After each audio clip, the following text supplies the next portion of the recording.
I adore RPGs.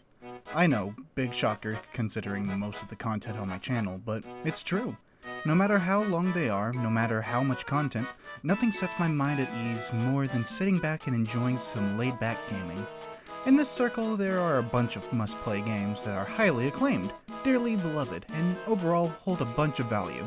Among these are Baldur's Gate 3, which I have not played, Skyrim, which I played for an hour before dropping. Okay, let's head back in time a little bit because I don't keep up with popular modern games all that well.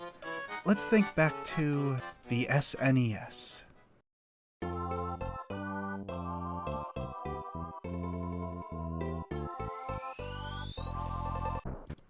Earthbound was a game released a little over 30 years ago, and, while not the most well-received back then, is now a beloved cult classic among many.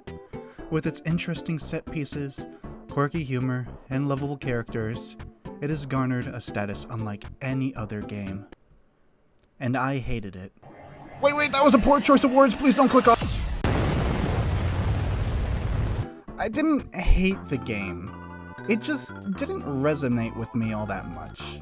There were very few characters that resonated with me, the story wasn't all that satisfying to follow, and the combat just didn't scratch many itches for me. There were definitely things I liked, I'm not a cynical asshole or something. The music is very nice, even to this day, and some of its humor lands sometimes. But it was just a game I tried to pick up and finish so many times that by the time I actually did finish it, it just wasn't all that satisfying. I completely respect the game for what it accomplishes, but it's just not for me. Maybe Mother 3 could change my mind on the series when I get to it, but that's a tale for another time. So why do I bring this up? Well, because when something becomes beloved, it inspires people, and Earthbound inspired another game that became incredibly popular and loved. Well, so did Live Alive, but that game doesn't have a Halloween hack now, does it? Yeah, so Undertale was a game that shook the world 10 years ago, and in those 10 years, I may have played it only once and didn't finish it. What can I say? I miss out on a lot of great things in this life. While I didn't get to experience the game when it first became popular, being able to discuss and enjoy the game completely blind like everyone else did back then, I still found myself really enjoying myself when I finally beat it a few months back. It's truly an experience like no other, and so today I kinda just want to go over why this game is so special despite coming out 10 years ago. Oh yeah, and of course, spoilers for sure. Don't watch this if you have any sort of interest in Undertale because it's a game you have to experience yourself. With so many great things about this game, I'm having a bit of difficulty thinking about where to start. How about just something simple with characters? This is where the main inspiration of Earthbound came from with its out there cast of characters. You're a kid who fell into a massive cave full of monsters. The twist is that most of these monsters are actually pretty chill, cute, or just straight up silly. I mean, sure, this Drake is trying to kill you, but start laughing at his jokes and he'll be pacified. Sure, this siren may be trying to kill you while singing, but just let it sing in peace and they'll be a-okay with you too. The random encounters in the game are filled with a bunch of charm that really makes the journey special. Of course, there's also the creative NPCs that you meet along the way, as well as shopkeepers that you can chat with for a good amount of time to get to know them. Oh, and that's not even mentioning the main cast, which are all so good. I mean, you could search up one of the main characters on YouTube or anywhere and see tons of fan dubs, artworks, analysis videos, all of that, with how beloved they are. I would bring special mention to some, but they're all legitimately so amazing. Toriel is a great first friendly face you see with a touching backstory. The Skeleton Brothers are amazing comedic characters, with Sans getting some great lore to him as well. Undyne is just enjoyable to watch, really. Alphys has a really good arc between the usual stuff you see and True Pacifist. And of course, Asgore is a great pseudo-final boss fight that is deeply tragic. Going deep into these characters would require a lot of time and would heavily bloat this video.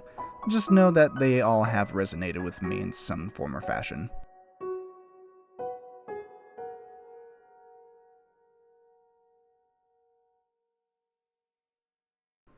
Of course, I would be remiss to not bring up the general vibes of the game. The amount of miniature details that goes into this game is insane. It feels like there is alternative dialogue for just about any action you take. This dialogue can just be funny, be nice attention to detail, or hell, even delve deep into characters. though of course changes depending on the route is something I want to bring up later, so I won't speak of it too much here. What I can bring up is the absolutely phenomenal music, an Undertale video that brings up Toby Fox being an amazing composer. How queer. But you know what? It's said a lot because it's so damn true. The music of Undertale doesn't make the game because the entire package is amazing, but it's a major contributing factor to its greatness. From the boss themes, which are all at the very least great and thematically rich, to the area themes, which are always either a bop or insanely atmospheric, and of course so many themes that play during cutscenes that enhance every single moment. There are so many great songs that bringing special mention to personal favorites feels wrong. I'm going to anyways, though. Once Upon a Time, Fallen Down, Ruins, Ghost Fight, Home, Heartache, Snowy, Dog Song, Snowed in Town, Shop, Bone Trussell, Waterfall, Bird that carries you over a disproportionately small gap, Dummy, Temmie Village, Tem Shop, yeah! Another Medium, Spider Dance, Oh, One True Love, It's Raining Somewhere Else, Death by Glamour, Undertale, Asgore, Your Best Nightmare, Finale, an Ending, His Theme, Reunited, and of course, Megalovania. Of course, visuals also go into the charm of this game. There's very obvious early RPG style going on here, and I would definitely say it looks great in a lot of areas. The fields themselves are pretty great, and enemy animations look really damn nice too. NPCs for the most part look super simplistic, which fits the whole vibe of an early RPG, and actually is pretty endearing. How could you hate someone like Ficus Liquor? The answer is that you can't. You will not. You mustn't. Please like Ficus Liquor. I beg of you.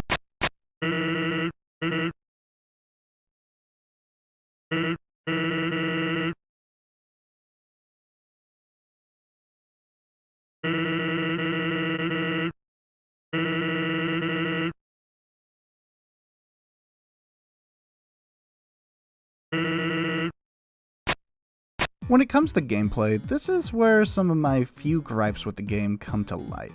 Undertale in the gameplay department is one half really enjoyable, and one half rather boring.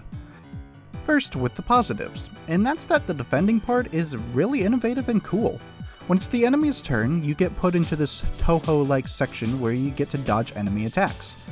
Every single enemy has their own attack patterns, gimmicks, and all of that, which makes finding new enemies in its own a little treat. You also have unique ways of dealing with each enemy when it comes to sparing them outright. Acting is part of the charm with Undertale, just exploring your options and figuring out what to do like it's a puzzle game. However, this is where my problems with the system come to light a bit, and that's that sometimes acting can be pretty tedious. See, there are a lot of fights in this game where it's pretty obvious what you gotta do, or if it isn't, it shouldn't take you very long to figure them out. However, sometimes fights can be a little cryptic with what you have to do, in what order, and in whatever series the game wants you to do. They don't come up often, but battles like these drag on, especially if you've long since figured out their attack patterns. And another thing is that just fighting enemies is pretty uninteresting itself. It's likely the point with how you're supposed to get the true ending, and if you are, you'll only have to deal with the system in one battle. However, if you are going after that secret ending, you'll have to do it a lot, and man does it get tedious. You just hit fight, do a tiny timing challenge, and that's it. There is no strategy when it comes to this sort of approach outside of healing. I also don't like that most of the mercy routes and fights are done by just spamming spare over and over again, rather than doing repeated actions. The dialogue and attacks really carry the fights. Anyways, it might be time to speak about the routes since we're getting very close to that material at this point. Undertale has 3 separate routes. Kind of. 2 of them are great, and the other is great, with an asterisk. Unless if you're going full genocide, neutral is what you'll get no matter what. You need to do neutral in the first place in order to actually do true pacifist, which is definitely a decision, but it's not one that I mind.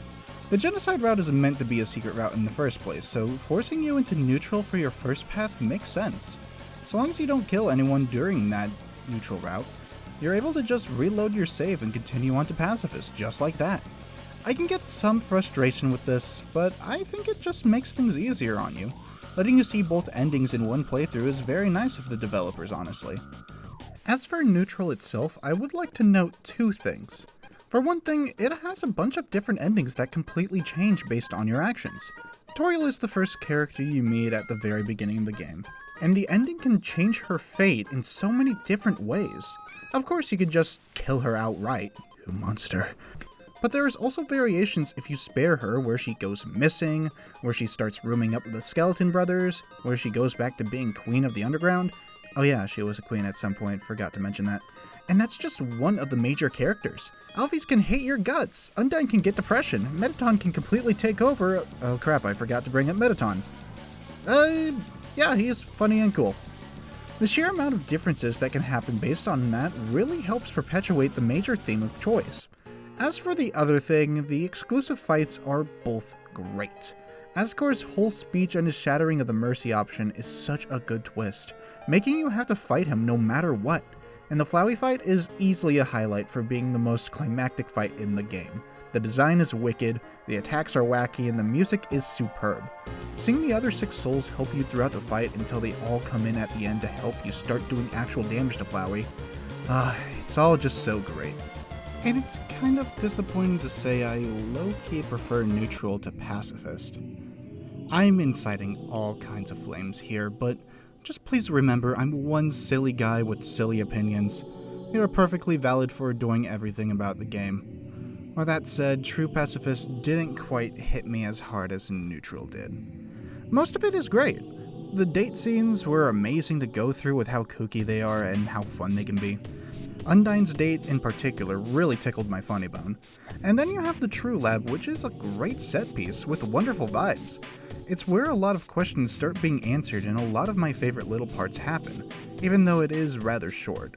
Then you're locked into the real final battle against Azrael, and this is where I start having my gripes. The story itself is great. It makes you feel all of the emotions you're supposed to, has great payoff to background information and characters, and it's overall rather sweet and tender. What I don't like is the fight itself. I really hate how you can't actually die during this fight.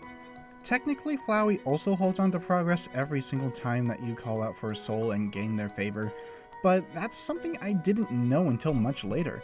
With Azrael, I was much more likely to die, and the first time the soul reconnects is awesome, but with my genuine skill issues, I died quite a few times.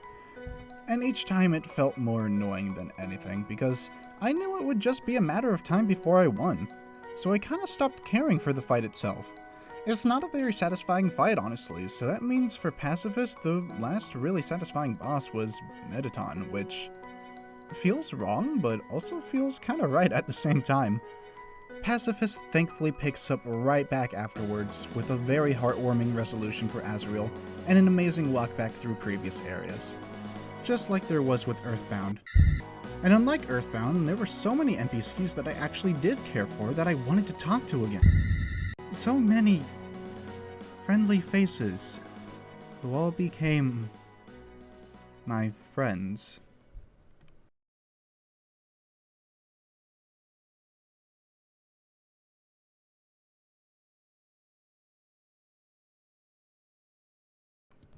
So, apparently when Undertale first released, there were just 2 routes that were known, Neutral and Pacifist.